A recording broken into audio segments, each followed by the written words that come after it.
Did you know that unclear workflows are one of the top reasons small businesses struggle to scale? Imagine constantly dealing with miscommunication, duplicated work, and frustrated employees, all because your processes are unclear. That's where process mapping comes in. It's simple but incredibly effective tool to organize your workflows, reduce errors, and save time. And today I'm going to teach you everything you need to know to create your own process maps, even if you've never done it before. Hi, I'm Jyotsna, a process documentation expert and coach. If you're a small business owner looking to streamline your business and operations, you're in the right place. Let's dive in. Why process mapping matters. Clarity and alignment. Think of a process map as a GPS for your business. Everyone knows where they are going and how to get there.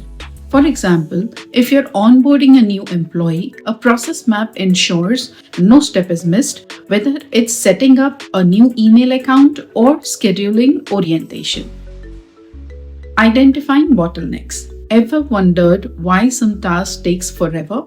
A process map highlights bottlenecks and inefficiencies in your process. For example, let's say approval in your sales process are causing delays. A process map helps pinpoint the problem. Consistency across teams. With a process map, every team member follows the same process steps, reducing errors and improving quality.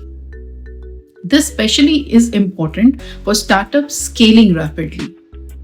Does your team often ask what's next or who's responsible for this? Let me know in the comments. I'd love to hear your experiences. Types of process maps. Now let's look at the types of process maps you can use. Flowcharts. This is the most common type and perfect for beginners. It uses simple shapes and arrows to show the steps in the process. Swim lane. Great for showing who's responsible for each step. It is especially useful if multiple departments are involved. Value stream mapping. It is ideal for identifying wastes in your processes. It's more advanced but very effective for lean methodologies.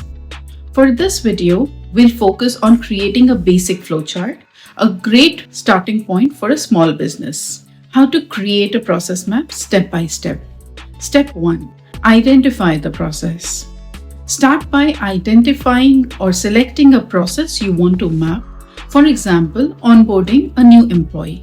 What triggers the process? In this case, it's hiring a new team member. Step 2. Define inputs and outputs. Inputs are what you need to start the process, like the employee's details. Outputs are the final results, like the fully onboarded employee. Step 3.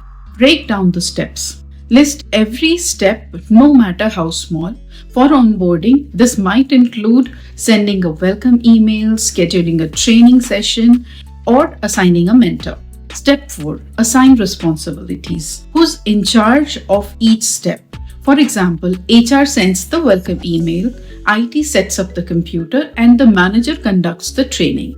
Choose your tool. Step 5. You can start with pen and paper or try digital tools like Lucidchart, Miro, or Google Drawing for polished look. Let's map this out together. Step 1. A new hire signs the contract. Step 2. HR sends a welcome email. Step 3. IT sets up the equipment. Step 4. The manager schedules an introduction team meeting, and so on. Take a moment to think about one process in your business you'd like to map. Share it in the comments. Common mistakes to avoid. Before you dive in, watch out for these common mistakes. Overcomplicating the map. Keep it simple. Too much details can overwhelm your team. Skipping team inputs. Your team works with these processes daily. Involve them to ensure accuracy and buy-in. Failing to review and update. Processes evolve. Make sure your maps are staying relevant. Real-life application of process maps. Let's look at the real-world example. A small e-commerce business struggled with shipping delays. By mapping their order fulfillment process, they identified a bottleneck, a manual data entry for shipping labels. The solution? Automation. This reduced the delays by 40%. Can you think of a similar bottleneck in your business? Drop a comment. I might cover the solution in the future videos. Congratulations! You now know how to create a process map that can transform your business operations, whether it is onboarding the employees, managing inventories, or improving customer service. Process mapping is a game changer. Don't forget to like this video, subscribe for more tips, and share it with someone who could use little process clarity. Thanks for watching.